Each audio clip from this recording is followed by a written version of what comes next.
Police. And meron pa pong investigation right now, itong CIDG kay Senator Robin. Meron ba siyang impact sa inyo?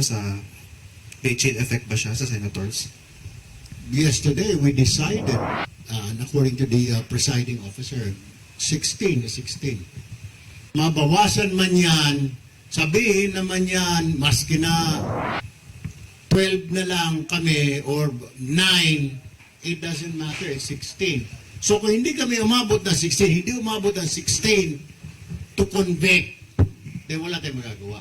Then talagang it's 16. We have to follow the law. We have to follow the rules. Diba? Hindi na namin po problema yan. Mabawasan kami, madagdagan kami, makabalik sila lahat, si Senator Marcoleta, Jinggoy, Ni-raise din nga ni Senator Raffy yan kahapon eh. Kailangan, hayaan natin makapag-monitor yung mga kasamahan natin na sa kulungan ngayon. Kaya ang sagot lang, suspendido nga po yung isa. Si Senator Marcoleta, hindi pa naman suspendido. So I guess, pwede siya mag-attend. Pwede siya mag-request sa Sandigan na, pwede ba mag-attend ako? Kasi binoto siya ng taong bayan eh, di ba? And constitutional duty ngayon. So let them attend. Oh, kaya wala hong problema sa amin yun.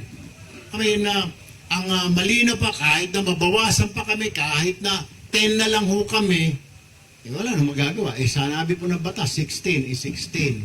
Di po ba? Idiin nyo lang, Senator, I'm Henry po from Euro TV News. So, ibig sabihin, Sen, yung position nyo sa proposal ni Senator Alan Peter Cayetano na payagang maka-attend si Senator Marcoleta and Senator Jinggoy Estrada kahit nakaditin eh? Definitely. Sir, wala pa naman pong suspension except po kay Senator Jinggoy, suspendido po siya, sinuspend po yung kanyang karapatan na senator. Pero other than si Senator Marcoleta, hindi naman po sinuspindi. Inaresto po siya, may plunder po siya, pero it doesn't prevent him from attending. Kung papayagan po siya ng sandigan, depende na po sa kanyang lawyer. Yung lawyer niya po ang magpapaalam sa sandigan na Mr. Justice or Mr. Justices, pwede bang mag-attend yung client namin sa impeachment trial? Nobody will stop him kasi wala naman po eh. Number 2, constitutional duty po yun eh.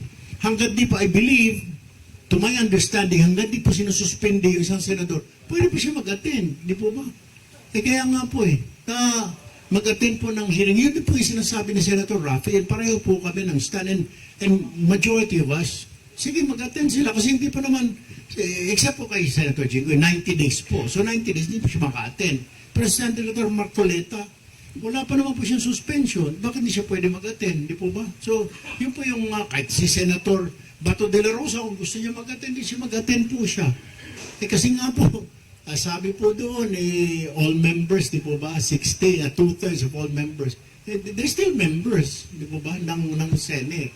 So, yun yung sa atin. Doon po sa tanong po kanina, sa akin po, nung isang reporter na parang nagko-comment yung mga tao, ba't 2 tao? Sa impeachment po ni David, 2 din po naman yata po na nandoon, nakaupo yung Senate President tsaka si Coco Pimentel. Tsaka sa impeachment po ni Erap, nandun po yung Chief Justice at tsaka po yung presiding officer. So okay lang po yun. Yun po yung sinunod po namin. May precedent mo po. Sa impeachment, doon pa rin po sa day 1 ng impeachment, Sen, anong naging assessment po ninyo as a presiding judge? And then, sapat po ba yung naging sagot ng depensa sa hindi pagdalo ni VP Sara? Hindi ko po sasagutin kung sapat po. Pero yung sasagutin ko po na yung kumusta yung impeachment trial kahapon, okay naman. It went the way we wanted it to be. Nagkaroon po ng opening statement ang Senate President, then presiding officer, and then yung defense and prosecution, nagbigay din po sila ng kanilang mga statements. Last na lang sa other matter po sa Blue Ribbon, magpapatawag po kayo ulit ng mga bagong pangalan. Definitely po. Kasinungalingan po yung naririnig nyo sa Facebook, narinig nyo sa YouTube, sa TikTok na itong kino-cover up po. Wala pong cover up dito. As a matter of fact, yung inimbitahan nila na 18 bodyguards po, inimbitahan din po namin. Unfortunately, hindi po sila bumaba doon sa Blue Ribbon meeting namin. Mas pinili po nila magpa-press-con sa taas ng Senado sa isang kwarto rather than pumunta sa baba. Bibigyan po namin sila ng chance na makapagsalita. Hindi rin po namin sila ikukulong kahit magsinungaling sila eh. Dahil meeting pa lang po yun, hindi pa talaga actual hearing. Eh ngayon po, magkakaroon actual hearing, hihingan po namin sila ng affidavit isa-isa. Kasi witness kayo, bakit kailangan mong, ano yan, basketball? Na isa lang ang playing kuan natin, strategy? Hindi witness kayo, bawat isa sa iyo, mayroon ka dapat affidavit. Hindi mo pwede yung, isa lang tayo, ano yan, basketball team o volleyball team, meron tayong isang strategy lang, no? Kailangan, mag-witness ka. Kung anong alam mo, ikaw alam mo, maski na magkakatabi kayo, baka may mga iba-ibang alam ka pa, may dadagdag ka doon sa sinabi nung una. So dapat, pag if you're a witness, you have to have your own affidavit. Di po ba?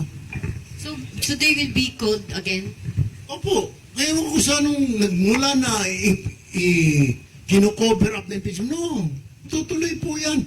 Iko-convene lang po, we will have impeachment trial or hearing, impeachment hearing, Blue Ribbon hearing, pagkatapos po ng SONA.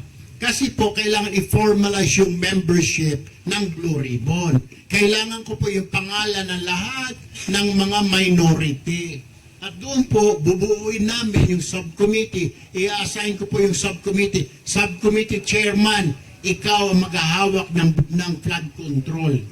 Kasi marami po tayong problema, hindi lang po flood control. Marami tayong accountability. Yung walang haba sa pagpuputol ng puno sa Sierra Madre, walang haba sa pagpuputol ng puno sa Palawan. Yung pinutol na puno dito sa Metro Manila, nagrereklamo yung tao, di ba? We need to investigate that. Diba? Do you have anyone in mind kung sino yung magiging subcommittee head? Siguro yung vice chair. For now, yung naipili ko pong vice chair, pero kailangan pong i-elect si Senator Kiko Pangilinan. I believe, kailangan siguro baka dalawang vice chair pa sa pambalik. Sino pa po yung isa? Kailangan pag-uusapan pa po ng majority. Magandang umaga po, Sen.